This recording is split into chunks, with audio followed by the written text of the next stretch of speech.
নমস্কার। পুজো এসে গেল। সকলকে জানাই শুভ শারদীয়ার শুভেচ্ছা। কিন্তু এই উৎসবের দিনেও মনের ভেতরটা কেমন একটা খচখচ করছে। হ্যাঁ, ঠিকই ধরেছেন। ঠিক 3 মাসও হয়নি আমাদের প্রাণের শহর কলকাতার বুকে একটি জনবহুল এলাকার একটি বহু পরিচিত হাসপাতালের ভেতরে তিলোত্তমার ঘটনাটা ঘটে গেল। বাঙালির ইতিহাসে যে কটা কালিমালিপ্ত ঘটনা, তার মধ্যে বোধহয় এটা থাকবে। এটা থাকবে কারণ তিলোত্তমা তার নিজের হাসপাতালের ভেতরে 36 ঘন্টা ডিউটি দেওয়ার পরে রেস্ট নিচ্ছিল। কারুর কোনো ক্ষতি করেনি। এবং তাকে যারা মারলো, খুন করলো বলা যেতে পারে, তাদেরকে কিন্তু এখনো আমরা ঠিক করে শাস্তি দিতে পারিনি। তো তার মধ্যেই পুজো এসে গেল। চতুর্দিকে আস্তে আস্তে প্রথমের দিকটা একটু সবার মনেই দ্বিধা ছিল, কিন্তু তার মধ্যে আস্তে আস্তে দেখলাম সাজো সাজো রব সবার। থাকারই কথা, বাঙালির বছরকার পুজো একবার হয়। তো এই পুজো নিয়ে দুটো মতামত চলছে দেখলাম আমার বন্ধু বান্ধবের মধ্যেই। একদল বলছেন যে এবছরের পুজো নয়, এবছরে উৎসব নয়, এবছরে খালি তিলোত্তমাকে নিয়ে আমাদের সংগ্রাম চলুক। তাদের সেই ইচ্ছা এবং তাদের সেই মতামতকে বাহবা জানাতেই হয়। সত্যি কথাই, এই ঘটনা ঘটে যাওয়ার মধ্যে আমরা কিভাবে উৎসব পালন করব। আবার আরেক দল বলছেন যে না না, তা কেন হবে। পুজো তো খালি উৎসব নয়, পুজো লাখো লাখো লোক, বলা যেতে পারে কোটি কোটি লোকের অনেক জায়গাতেই জীবিকার অপরচুনিটি। এই যে ধরুন, যারা প্যান্ডেলের কাজ করছে, যারা ঢাক বাজাচ্ছেন, যারা মিষ্টি বিক্রি করেন, যারা ছোট ছোট কুটির শিল্প, স্মল বিজনেসের এক্সিবিশন দেন, শাড়ি, শাড়ির বুটিক বা শাড়ি যারা বানান, আম, এই ধরনের মানে প্রচুর জীবিকার লোক এই সিজন 1 মাস 1.5 মাসের জন্য বসে থাকেন যে ঘরে কিছু পয়সা নিয়ে যাবেন। তা আমরা তাদেরকেও বা আমরা নেগলেক্ট করব কেন? সেটাও ঠিক কথা। যারা বলছেন তারাও ঠিক কথাই বলছেন। তো এই দুই পক্ষ নিয়ে মতবিরোধ তো চলতেই থাকবে। আমার পার্সোনাল সংকল্প বা মতামত, সেটা হলো এই পুজোটা তিলোত্তমার পুজো হয়ে থাকুক।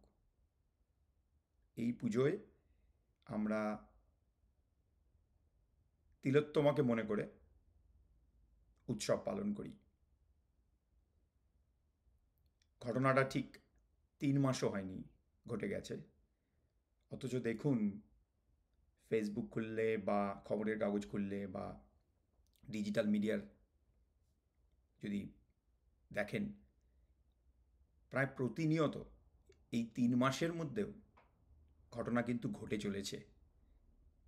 আজকেই দেখছিলাম যে একটি 9 বছরের শিশুর প্রতি নির্মম অত্যাচার করা হয়েছে। 9 বছরের শিশু। আমরা কোন জায়গায় এসে দাঁড়িয়েছি? তো আমার ব্যক্তিগত মতামত যে আমি এই পুজো পালন করব, বন্ধুবান্ধবের সাথে মিট করব, কারণ ওনাদের সাথে অনেক দিন দেখা হয় না। হয়তো এই 4-5 দিনের মাঝখানেই দেখা হয়। কখনো কখনো প্রত্যেক বছরও দেখা হয় না, হয়তো অনেকের সাথে 3-4-5 বছর বাদে মিট করি এই জাস্ট এই 4-5 দিনে। পুজো পালন করব, কিন্তু তিলোত্তমাকেও মনে করব। তিলোত্তমাকে নিয়ে, ঘটনাটা নিয়ে যে প্রতিবাদ, সেই প্রতিবাদই পুজোর মধ্যেও চলবে। তো সেই সংকল্প নিয়ে এই সিজনে কিছু ক্রিয়েটিভ কাজ, কিছু কাজ রিলিজ করছি, সেটাই জানাতে এই ভিডিওটা করা। প্রথম কাজটি হলো আগুন পাখির গান। তিলোত্তমার মতো যারা হারিয়ে যাচ্ছে, যাদেরকে নির্মমভাবে মেরে ফেলা হচ্ছে, যাদের প্রতি অত্যাচার হচ্ছে, সেই ঘটনাগুলোর প্রতিবাদে আওয়াজ যেন আরও সরব হয়, সেই সংকল্প নিয়ে লেখা আগুন পাখির গান রিলিজ হবে আগামীকাল রবিবার ইউএস প্যাসিফিক টাইম সকালবেলা, যেটা ইন্ডিয়ার টাইমে সন্ধেবেলা বা রাত্রের দিকে হচ্ছে।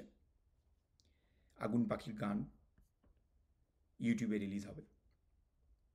এরপর আগামী মঙ্গলবার সন্ধ্যাবেলা ইউএস প্যাসিফিক টাইম, যেটা বুধবার সকাল হচ্ছে ইন্ডিয়ার টাইমে, রিলিজ করব ঘরে আসবে উমা, একটি গান। উমা তো আসলে মাদারহুড বা শক্তির প্রতীক, কিন্তু দেখুন আমাদের ঘরে ঘরে উমা কিন্তু আমাদের মেয়েরাই। সেই নারীদের প্রতি সম্মান জানাতে বা নারীদেরকে সেলিব্রেট করতে আসলে এই দুর্গাপূজা। তো সেই ভাবনা নিয়ে লেখা একটি গান ঘরে আসবে উমা রিলিজ করব মঙ্গলবার সন্ধ্যাবেলা ইউএস টাইম প্যাসিফিক টাইমে, বুধবার সকাল ইন্ডিয়া টাইম। এরপর আগামী রবিবার 13 তারিখ পড়ছে, দুপুর 3:30 মঞ্চস্থ হবে একটি ছোট নাটিকা ঘরে আসবে উমা, সেটারও নাম ঘরে আসবে উমা। এই যে ঘরে ঘরে ছেলেমেয়েরা ফিরে আসে, তার জন্য যে প্যারেন্টসরা দিনের পর দিন, কখনো বছরের পর বছর অপেক্ষা করে থাকেন, স্পেশালি পুজোর সময় বা ফেস্টিভ যখন উৎসব থাকে, বাবা মাদের যে মনের মধ্যে আকাঙ্ক্ষা একটা থেকে যায় যে ছেলে মেয়েগুলো আসবে, সেই রকমই একটি ভাবনা নিয়ে লেখা একটি ছোট্ট নাটক, যেটার নাম ঘরে আসবে উমা। মঞ্চস্থ হবে আমাদেরই বে এরিয়ার পুজো প্রথমার স্টেজে রবিবার দুপুর 3:30। বে এরিয়ার বন্ধুবান্ধবরা যারা আছেন তারা যদি যোগদান করতে পারেন খুব ভালো লাগবে। জানি পুজোর সময় সবার ব্যস্ততা থাকে, কিন্তু যদি থাকতে পারেন আমাদের সাথে খুব ভালো লাগবে।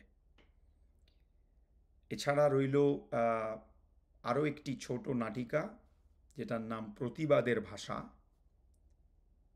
Street play. বে এরিয়া সংস্কৃতি আজ এবং কাল পুজো করছে, এবং ওনারা একটা দারুণ উদ্যোগ নিয়েছেন যে স্ট্রিট প্লে ফেস্টিভ্যাল।